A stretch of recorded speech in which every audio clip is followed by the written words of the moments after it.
살아가는 순간마다 또 하나님의 은혜가 또 우리 가운데 늘 충만하시기를 바랍니다. 오늘 이 시간은 좀 수준 낮은 질문으로 설교를 시작하려고 하는데요. 여러분들이 수준 낮다는 의미는 아니고 괜찮으시겠습니까? 오늘 우리는 예수님을 믿는 사람들이지 않습니까? 그런데 왜 우리는 예수님을 믿습니까? 우리가 예수님을 믿는 이유가 무엇입니까?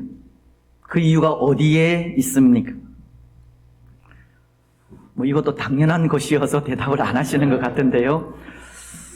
그것은 구원을 받기 위해서입니다. 그렇지 않습니까? 우리 성경의 주제 구절이라 할 수 있는 요한복음은 3장 16절을 통해 이렇게 말씀을 하십니다.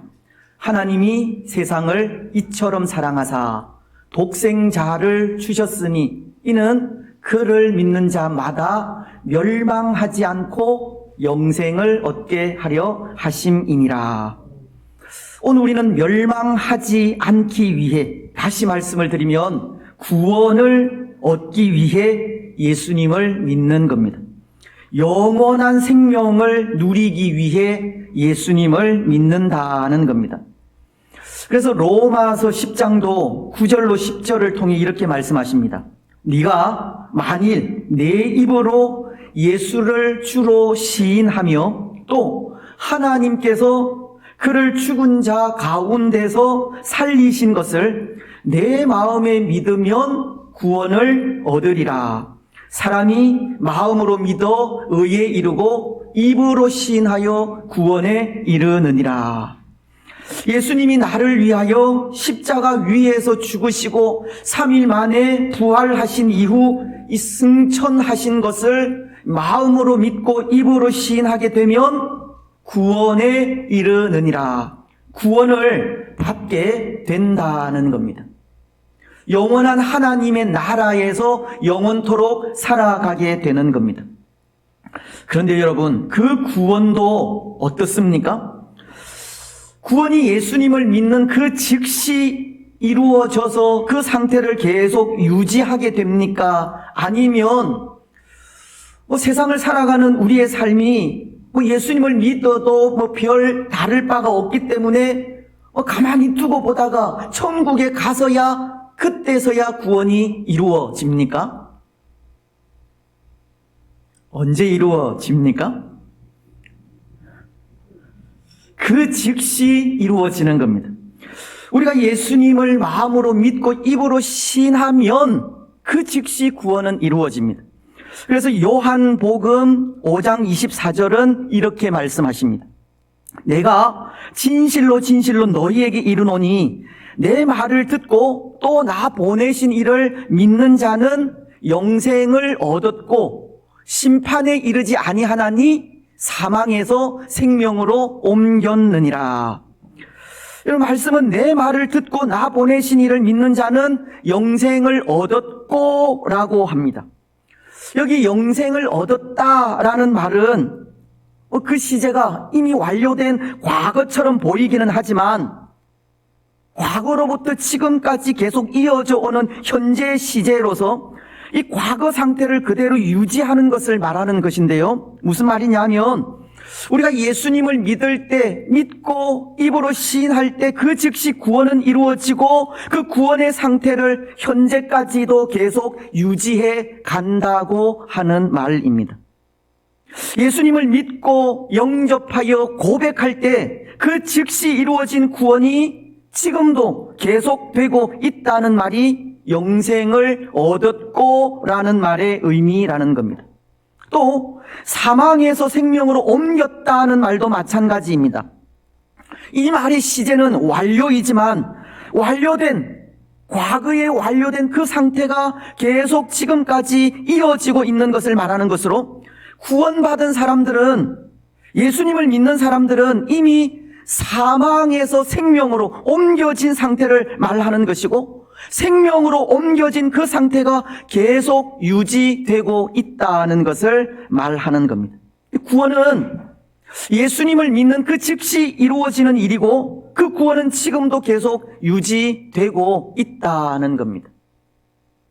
예수님을 우리 마음으로 믿고 입으로 시인하면 그 믿음을 보시고 변개치 아니하시고 후회하시지 아니하시는 하나님께서 우리를 하나님의 자녀로 인쳐 주시게 된다는 겁니다. 그래서 이 구원이라고 하는 것은 예수님을 믿는 즉시 이루어지는 것입니다. 그런데 여러분, 이 구원은 그렇게 예수님을 믿을 때 즉시 이루어지는 것이지만 그렇지 않은 것도 있습니다. 그것은 성화라고 하는 것인데요. 성화는 예수님을 닮아가는 것을 말하는 것으로 이 점진적으로 이루어지는 것입니다. 이 점진적이라고 하는 것은 서서히 이루어져 가는 것이라는 뜻입니다. 그래서 칼빈은 이런 말을 했습니다. 성화는 죽을 때까지 이루어 가는 것이다. 예수님을 믿어 그 즉시 구원은 받아도 우리의 삶은 변함없을 수도 있다는 겁니다. 천국에 갈 때까지 예수님을 믿는 그 믿음으로 변화되어져 가는 삶이 우리들의 삶이라는 것입니다. 그래서 빌립보서 2장 12절도 이렇게 말씀합니다. 그러므로 나의 사랑하는 자들아, 너희가 나 있을 때뿐 아니라 더욱 지금 나 없을 때에도 항상 복종하며 두렵고 떨림으로 너희 구원을 이루라. 두렵고 떨림으로 너희 구원을 이루라고 하시는데, 여기 이 구원이라는 것은 앞서 말씀을 드린 단번에 믿을 때 단번에 이루어지는 구원을 말하는 것이 아니라 이 점진적으로 이루어져가는 성화를 말하는 겁니다. 두렵고 떨림으로 성화를 이루어 가라고 예수님을 닮아가는 삶은 이 점진적인 것임을 말씀하고 있다는 겁니다. 때로 하나님의 말씀에 우리 자신을 쳐서 복종시키는 삶을 통해 두렵고 떨림으로 하나님 눈앞에서 살아가는 삶을 통해 믿음의 사람으로 항상 우리 자신을 돌아보고 신실한 믿음으로 살아가는 삶을 통해서 예수님을 닮아갈 수 있다는 겁니다. 그래서 사실은 믿음을 가진 우리의 평생 과제가 이 성화인 겁니다. 예수님을 닮아가는 일이 우리 평생의 과제라는 겁니다. 왜냐하면 예수님을 믿고 구원받은 사람들도 이 말씀에 자신을 쳐서 복종시키지 않고 두렵고 떨림으로 하나님 눈앞에서 살아가지 않으면 얼마든지 믿음에서 떠나 그릇된 길로 갈 수 있기 때문입니다. 물론 그럼에도 하나님은 끝까지 성도된 그의 백성들을 인도해 가시겠지만 성도로서 성화를 이루어가는 일은 평생의 과제일 수밖에 없습니다. 여러분, 오늘 우리는 성도로서 우리 평생의 과제인 성화, 예수님을 닮아가는 일을 잘 이루어 가시기 바랍니다. 구원받은 하나님의 백성으로서 항상 두렵고 떨림으로 하나님 앞에서 살아가시기를 바랍니다. 그래서 날마다 예수님을 닮아가는 삶을 통해 이 구원에 합당한 참 성도의 삶을 살아가시기 바랍니다.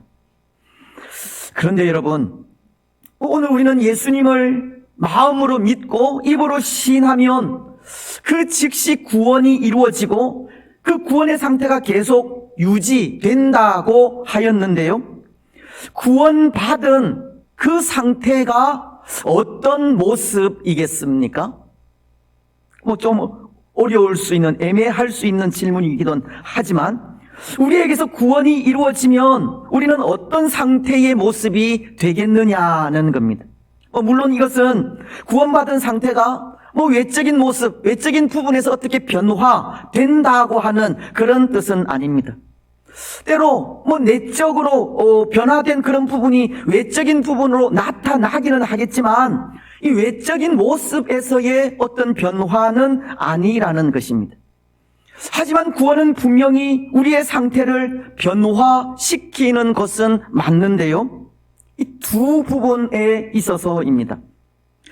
구원받은 우리에게서 이 땅 위에서의 삶과 죽음 이후의 삶이 달라진다는 겁니다. 먼저 구원받은 우리가 이 땅에서의 삶이 어떻게 변하고 달라지는가 하는 겁니다. 여러분, 어떻게 변하고 어떻게 달라지겠습니까? 죄 용서함을 받고 구원받은 기쁨에 감사의 삶을 살아가게 되는 겁니다. 시편은 118편 14절과 21절을 통해 이렇게 고백합니다. 먼저 14절은 여호와는 나의 능력과 찬송이시요 또 나의 구원이 되셨도다. 그래서 21절 말씀은 주께서 내게 응답하시고 나의 구원이 되셨으니 내가 주께 감사하리이다. 시편 기자는 하나님의 구원에 찬송하고 기뻐하며 감사하고 있듯이 구원받은 우리는 이 땅에서의 삶을 기쁨으로, 감사함으로, 그리고 하나님을 찬양함으로 나아갈 수 있다는 겁니다. 비록 구원받은 우리에게도 여전히 고통은 찾아오고 눈물과 아픔과 고통은 계속될 수 있지만 죄 사유함을 받고 구원의 은혜를 받은 우리에게는 세상의 그런 고난, 고통을 이길 수 있는 이 넉넉함이 생기게 된다는 겁니다. 그래서 그럼에도 불구하고 기쁨 가운데 살아갈 수 있습니다. 그것이 이 땅 위에서의 변화입니다.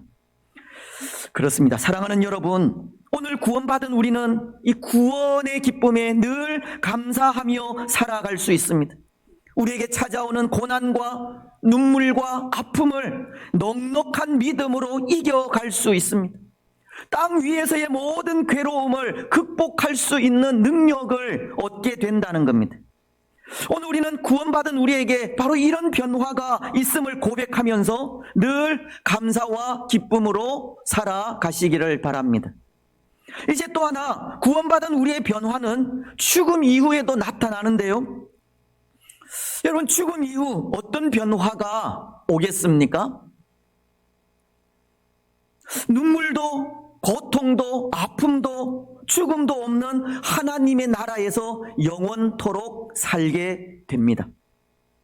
요한계시록 21장 1절로 4절은 이렇게 말씀합니다. 또 내가 새 하늘과 새 땅을 보니 처음 하늘과 처음 땅이 없어졌고 바다도 다시 있지 않더라.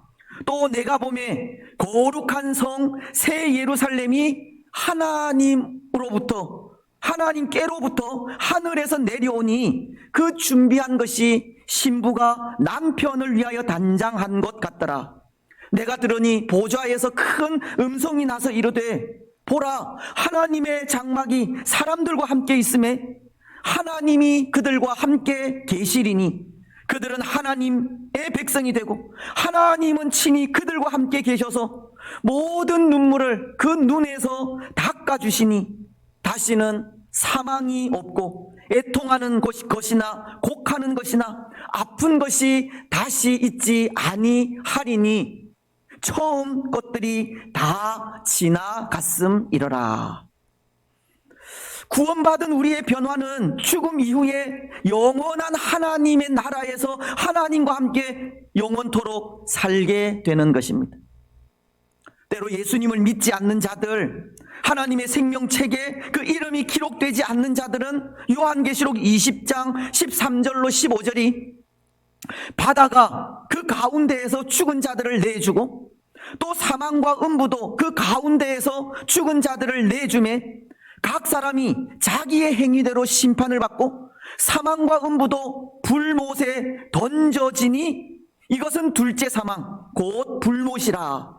누구든지 생명책에 기록되지 못한 자는 불못에 던져지더라. 예수님을 믿지 않는 자들은 영원한 죽음을 죽게 되지만 예수님을 믿어 구원받은 자들은 하나님과 함께 새 하늘과 새 땅인 하나님 나라에서 영원토록 왕노릇하며 살아가게 되는 것입니다. 이것이 또한 죽음 이후의 변화입니다. 여러분, 오늘 예수님을 믿어 구원받은 사람들은 죽음 이후에 하나님과 함께 하나님의 나라에서 영원토록 살게 됩니다. 오늘 우리에게 그 영원한 나라가 소망이 되시기를 바랍니다. 그래서 그 소망의 나라에 이르기까지 신실하게 우리 믿음의 삶을 살아가시기를 바랍니다. 근데 여러분, 사실 오늘 우리가 본문을 통해 생각하고자 하는 것은 이것입니다. 이것을 생각하기 위해 좀 멀리 돌아서 여기까지 오게 된 것인데요. 그것이 뭐냐면, 예수님을 믿는 우리는 장차 이 하나님 나라에 가서 거하게 될 것인데, 장차 거하게 될 하나님의 나라에서 어떤 모습으로 살아가게 될까 하는 겁니다. 하나님의 나라에서 살아가게 될 우리의 모습이 과연 어떤 모습일까 하는 겁니다. 여러분, 한번 상상해 보십시오. 하나님의 나라에서 살아가게 될 우리의 모습, 우리는 어떤 모습으로 살아가게 되겠습니까?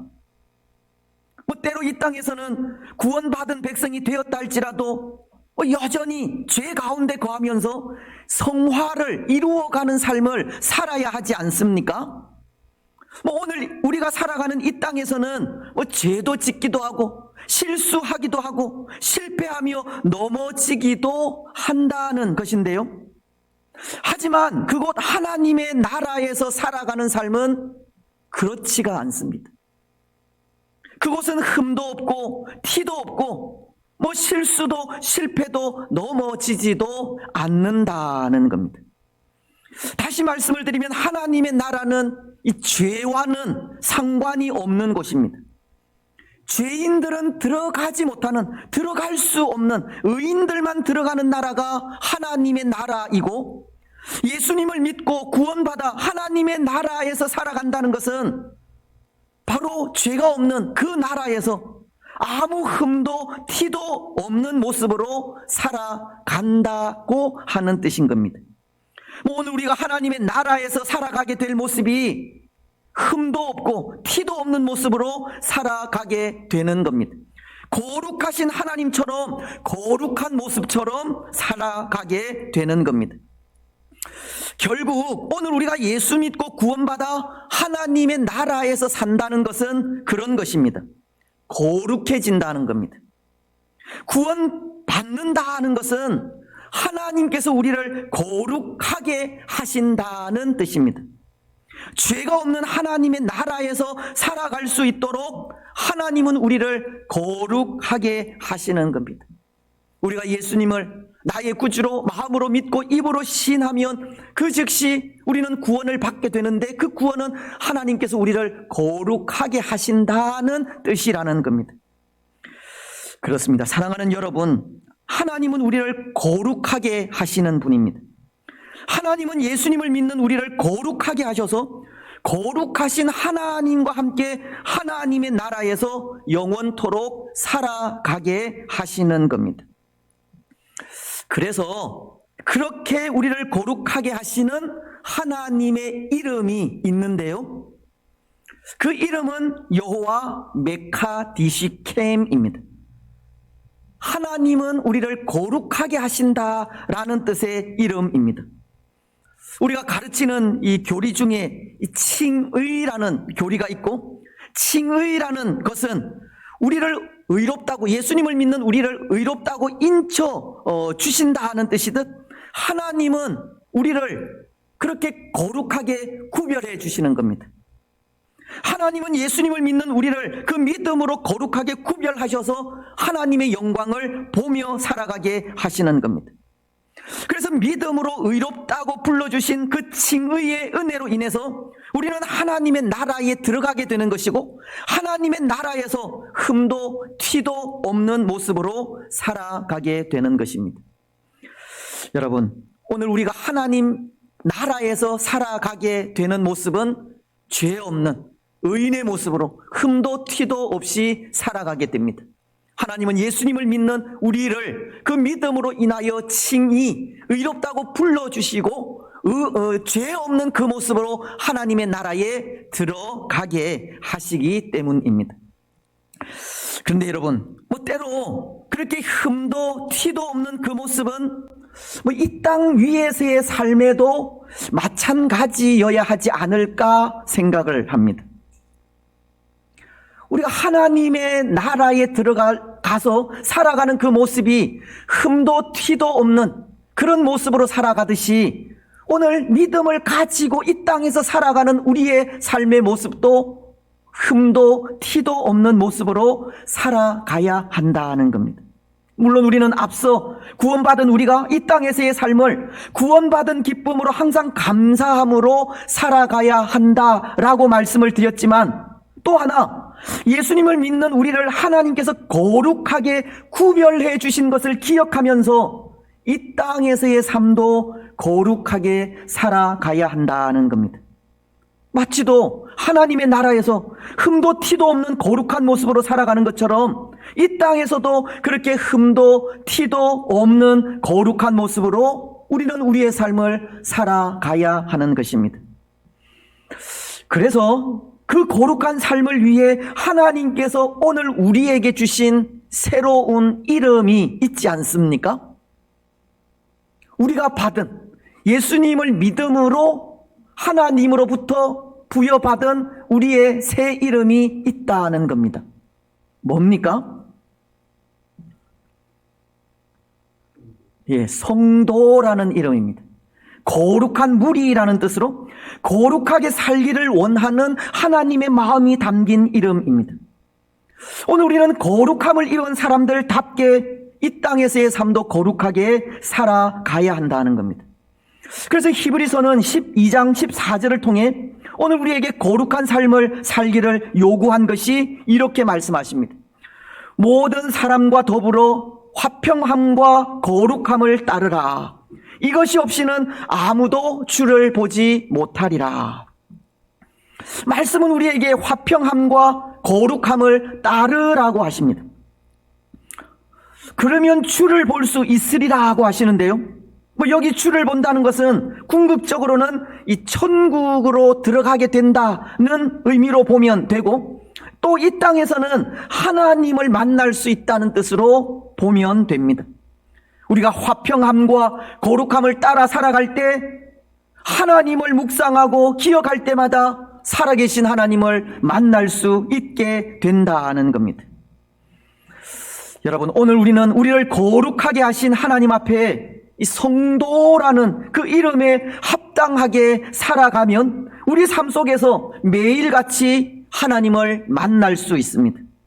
하나님을 묵상할 때마다 그 거룩하신 존전에 설 수 있다는 겁니다. 그래서 오늘 우리는 거룩함을 따라 살아가야 합니다. 오늘 우리가 읽은 26절 말씀에도 보시면 하나님은 우리에게 그것을 동일하게 요구하고 있지 않습니까? 거룩하라는 겁니다. 너희는 나에게 거룩할지어다. 이는 나 여호와가 거룩하고 내가 또 너희를 나의 소유로 삼으려고 너희를 만민 중에서 구별하였음이니라. 하나님은 우리에게 거룩하기를 요구하시는 겁니다. 하나님이 거룩한 분이시기에 하나님의 소유로 삼으려고 구별하신 그의 백성들에게도 거룩하기를 원하고 있는 겁니다. 하나님과도 같이 거룩하기를 원하고 있습니다. 여러분, 그렇다면 정말 이것이 우리에게 과제가 될 수밖에 없는데요. 어떻게 거룩, 즉 성화를 이루어 갈 수 있을까? 오늘 이것이 우리에게 큰 과제가 아닐 수 없는 겁니다. 여러분, 오늘 우리는 어떻게 성화를 이루어 갈 수 있겠습니까? 어떻게 이 땅에서의 삶 속에서도 거룩한 모습으로 살아갈 수 있겠습니까? 서론을 통해서는 이렇게 말씀드린 것 같습니다. 두렵고 떨림으로 성화를 이루어 가야 한다는 겁니다. 하나님의 말씀에 우리 자신을 쳐서 복종시키는 삶을 통해 성화를 이루어 가야 한다는 겁니다. 오늘 본문이 가르치는 것도 그것인데요. 오늘 본문은 두 가지로 그것을 가르치고 있습니다. 먼저 그 하나는 하나님의 규례와 법도를 지켜 행하는 일입니다. 우리 자신을 말씀에 쳐서 복종시키는 일이라는 겁니다. 22절을 보시면 이렇게 말씀하십니다. 너희는 나의 모든 규례와 법도를 지켜 행하라. 그리하여야 내가 너희를 인도하여 거주하게 하는 땅이 너희를 토하지 아니하리라. 하나님은 나의 규례와 법도를 지켜 행하라고 하십니다. 그리하면 내가 너희를 인도하여 거주하게 하는 땅이 너희를 토하지 아니하리라. 여러분, 이 말씀은 이제 이스라엘 백성들이 들어가 살아야 하는 땅은 하나님께서 소유로 삼으시려고 부르신 하나님의 백성들이 이 거룩하게 살아가야 하는 땅이라는 것을 말씀하는 것으로, 하나님의 백성들이 그 땅에서 거룩한 모습으로 살아가기 위해서는 반드시 하나님의 법도와 규례를 지켜야 한다는 것을 가르치는 말씀입니다. 하나님의 법도와 규례를 지켜 행할 때 하나님께서 주신 땅에서 거룩한 삶을 살아갈 수 있다는 겁니다. 그런데 여러분, 여기 하나님의 법도와 규례는 무엇을 말하는 것입니까? 하나님의 말씀을 말하는 것입니다. 우리가 성경에 보면 성경에 하나님의 법도, 규례, 명령, 율법, 이런 것들은 다 하나님의 말씀을 뜻하는 것으로, 하나님의 말씀을 따라 살아가는 것이 거룩을 이루는 길이라고 하신 겁니다. 여러분, 구약 시대에는 그랬습니다. 하나님은 그의 백성들에게 율법이라는 것을 주셨습니다. 그렇지 않습니까? 그 율법은 이렇게 이해하시면 될 것 같은데요, 길을 알지 못하는 어린 아이의 길을 인도하는 이 선생과도 같은 역할이 율법의 역할이다라고 생각하시면 될 것 같습니다. 이것은 구약 백성들이 어린 아이와도 같이 길을 잃기 쉽다는 것을 말하는 겁니다. 그 길이라는 것은 바로 하나님을 이야기하는데요, 하나님으로 나아가는 그 길을 구약 백성들은 어린 아이들과도 같이 잃기 쉽다는 겁니다. 그래서 하나님은 율법을 주셔서, 즉 하나님께로 인도하는 선생의 역할을 율법에게 맡기셔서 그 율법을 읽고 묵상할 때 하나님께로 인도함을 받게 하신 겁니다. 율법인 하나님의 말씀을 잘 지켜 행하면 하나님께로 가까이 갈 수 있다는 겁니다. 하나님의 말씀인 규례와 법도를 잘 지켜 나아가면 거룩한 삶을 살아갈 수 있다는 것입니다. 여러분, 이것은 오늘 우리들도 마찬가지입니다. 하나님은 오늘 우리에게도 기록된 하나님의 말씀을 주셨고, 기록된 하나님의 말씀, 이 성경을 읽고 묵상하며 그 말씀을 따라갈 때 거룩한 삶을 살아갈 수 있게 되는 겁니다. 하나님의 말씀을 따라 사는 삶이 하나님과 동행하는 삶이고, 하나님의 말씀을 읽고 묵상하며 지키는 삶이 성도로서 합당한 삶의 모습이라는 겁니다. 그래서 오늘 우리가 기록된 하나님의 말씀을 읽고 묵상하며 지켜나가면 그것으로 하나님을 닮아가게 되어 있는 겁니다. 성도로서 거룩한 삶을 살아가게 된다는 겁니다. 때로 문제가 있다면 오늘 우리가 하나님의 말씀을 멀리하고 묵상하지 않는 것이 문제이지, 말씀과 더불어 살아가는 삶은 그 자체가 하나님과 동행하는 삶이고 거룩하신 하나님을 닮아가는 삶인 겁니다. 여러분, 오늘 우리는 기록된 하나님의 말씀을 귀히 여기시고 말씀을 읽고 묵상하며 지키는 삶을 통해 거룩하신 하나님을 닮아 거룩하게 살아가시기 바랍니다. 이제 또 하나, 오늘 우리가 거룩을 이루어가는 길은 23절과 25절이 가르치고 있는데요, 먼저 23절은 이렇게 말씀하십니다. 너희는 내가 너희 앞에서 쫓아내는 족속의 풍속을 따르지 말라. 그들이 이 모든 일을 행함으로 내가 그들을 가증히 여기노라. 하나님은 내가 너희 앞에서 쫓아내는 족속의 풍속을 따르지 말라고 하십니다. 이방 족속의 풍속을 따르지 말라고 하시는 것이고, 또 25절은 이렇게 말씀하시는데요, 25절입니다. 너희는 짐승이 정하고 부정함과 새가 정하고 부정함을 구별하고, 내가 너희를 위하여 부정한 것으로 구별한 짐승이나 새나 땅에 기는 것들로 너희의 몸을 더럽히지 말라. 25절 말씀을 통해서는 부정한 것을 구별하고 그것으로 몸을 더럽히지 말라고 하십니다. 여러분, 이게 무슨 의미이겠습니까? 어떤 말씀이겠습니까?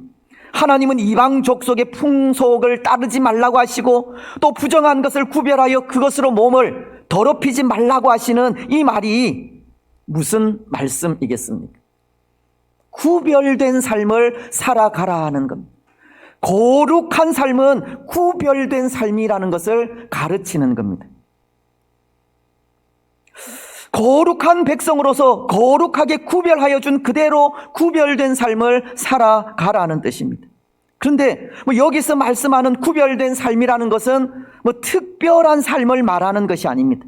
예를 들면 구별된 백성이라고 세상 사람들과 접촉도 하지 않는다든지 거룩한 백성이기 때문에 세상 사람들과 떨어져서 세상과 상관없는 삶을 살아가라는 말이 아니라는 겁니다. 이전에 이스라엘 백성들은 그런 삶을 살지 않았습니까? 선민이라고 하는 자부심으로 이방 민족들은 상종조차 하지 않았던 것입니다. 그런 삶이 구별된 삶이 아니라는 것입니다.